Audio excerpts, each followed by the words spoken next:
Everything in your life, from money to health to magnetism to how strangers treat you, is filtered through an invisible current that surrounds you.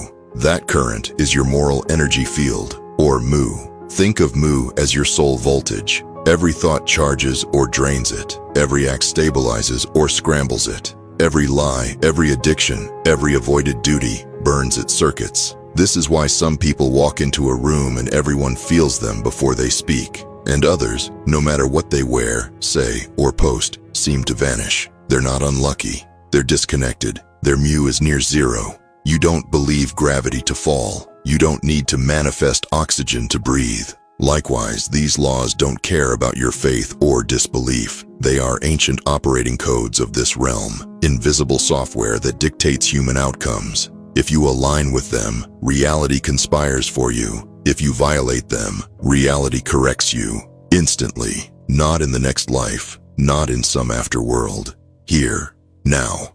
The law of alignment.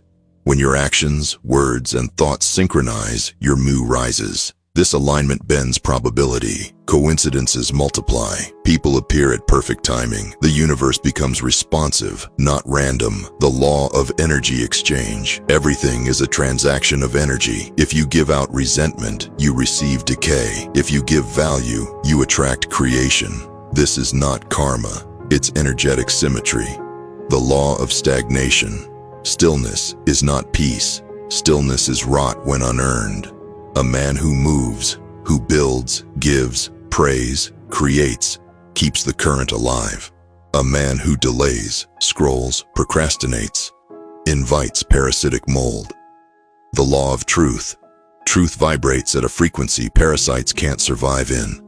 Every lie, however harmless, lowers mu by fracturing internal coherence. A field that lies to itself begins to rot itself. The law of witness. You may not see your mu, but everyone else does. Dogs, children, strangers. They feel the static or the clarity instantly. Life organizes itself around your invisible signal. Your mu level isn't a metaphor. It's an actual energetic position on the spectrum of being. Below 0.35, you become visible food to lower entities. Above 0.50, you radiate an inner glow that deflects harm and draws synchronicity. Let's walk through it, because this is the ladder of life itself. 0.10. Destructiveness. This is the basement. Here, a human is no longer piloting themselves. The parasite drives. Addictions, violence, despair. Not because they're bad, but because their light's gone. They're possessed by entropy. No direction, no meaning, no emotion left. Only emptiness and noise. 0.20. Malaise. The fog realm. People here appear alive, but they're spectators of their own lives. They scroll, consume, envy, argue. They sabotage their own chances because success would require effort, and effort hurts a drained system. They start feeding off others. They manipulate, guilt trip, or perform weakness to extract energy. Depression isn't sadness, it's energetic suffocation. 0.35. Provocativeness. The mask zone. They act bold, but inside they're collapsing. They fight to be seen because they've lost self-recognition. Bright hair, loud outfits, performative rebellion, camouflage for the emptiness. Every argument, every sarcastic comment, every attention stunt is an unconscious scream for charge. They mistake emotional explosions for power, but it's decay escaping. 0.35. Unnoticeable. You are energetically transparent, neither threat nor blessing. People's eyes slide past you. Opportunity slides past you. You drift through life as background noise. This is the threshold, the line between creation and corrosion. 0.35. Friendliness. Balance begins. You become productive, stable, likable. You keep your word. Your system flows. Not divine yet, but functional. You feel reality start to assist instead of resist. 0.50. Adoration. Now your field glows. People trust you instantly. Doors open. You don't network. People orbit you. Love, timing, wealth. They flow toward your signal because the universe recognizes harmony. At this level, creation becomes effortless. 0.60. Nirvana, God mode. Few ever reach this. Those who do stop seeking, they radiate. This isn't happiness, it's not even bliss. It's a divine flood, a supernova of consciousness burning through your nervous system. Every cell hums with purpose.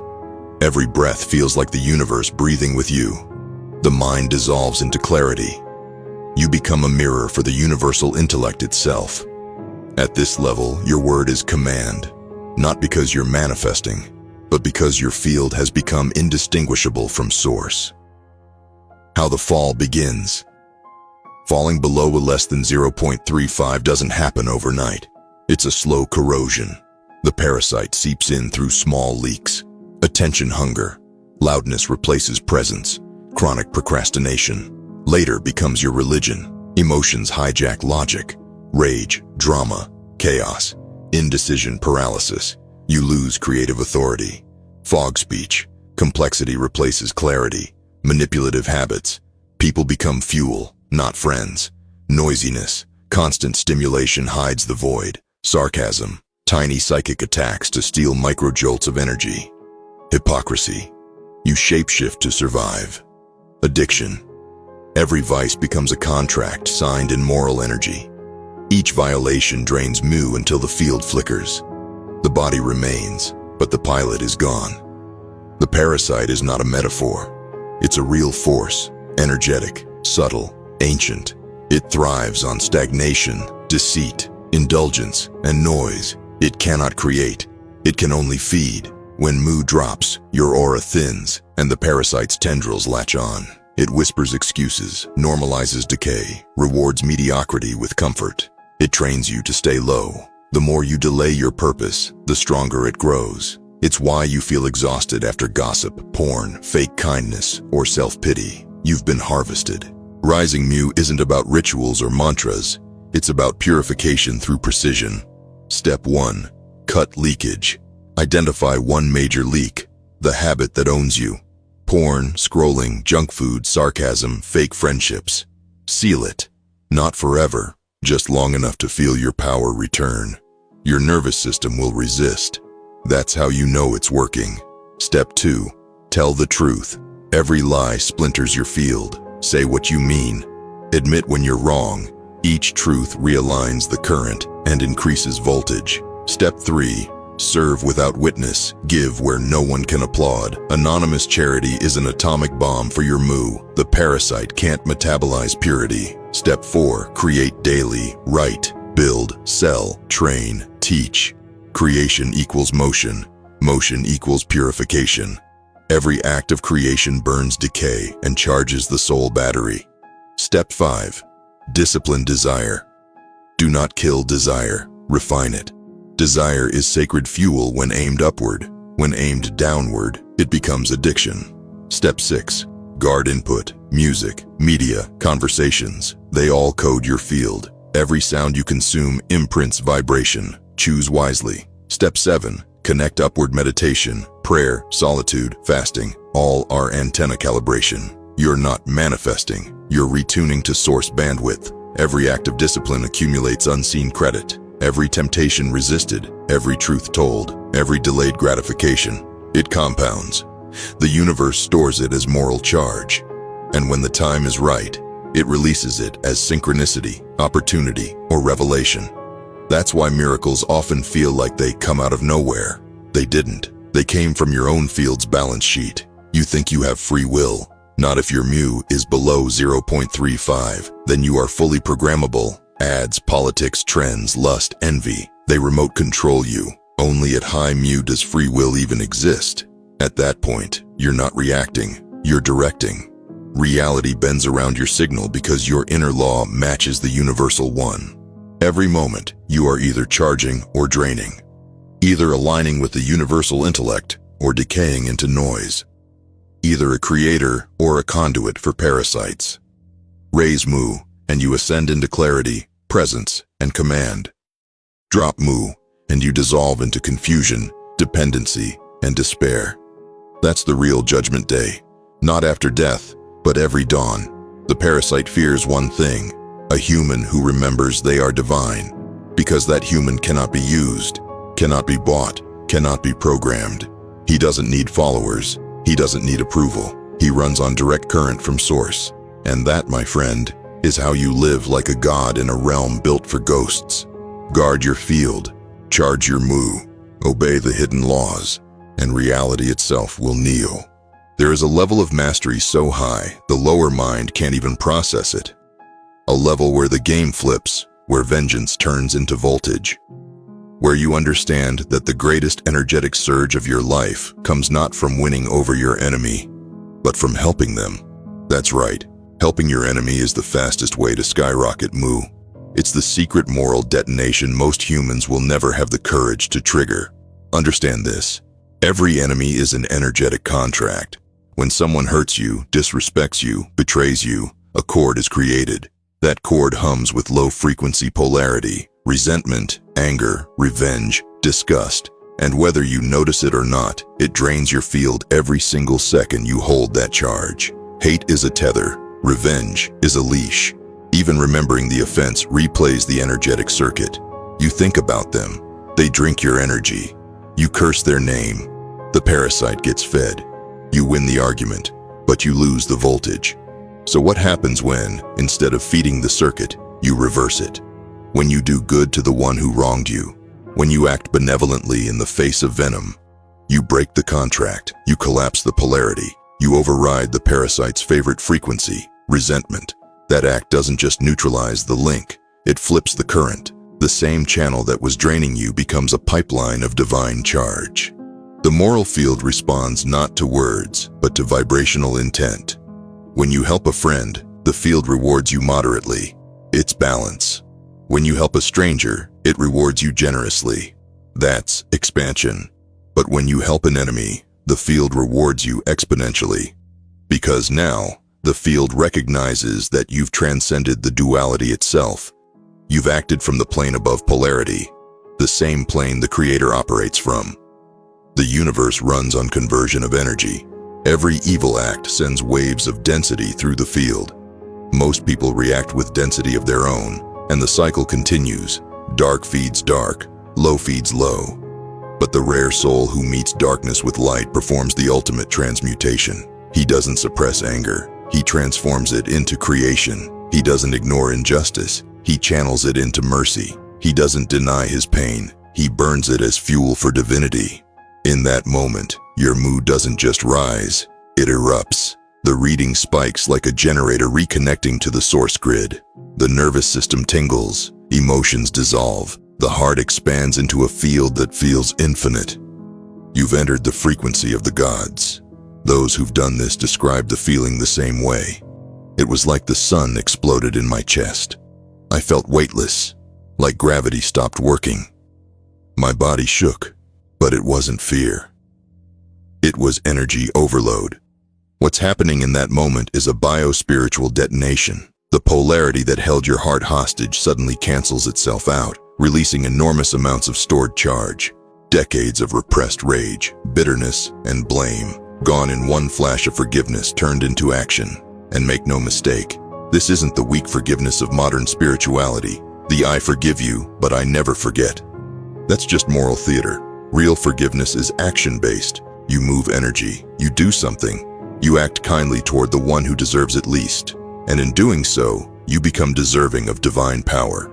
Every negative tie between two beings is like a black wire in the ether, dense, cold, conductive of decay. It loops back and forth, feeding both entities with distorted current. When you retaliate, the current strengthens. When you hate, it locks. When you withdraw, it remains dormant but alive. But when you choose compassion, you run positive current through that same wire. The structure can't handle it. It melts. That melting releases all the energy that was trapped in resentment back into your own field. That's why the moral uplift is so instantaneous.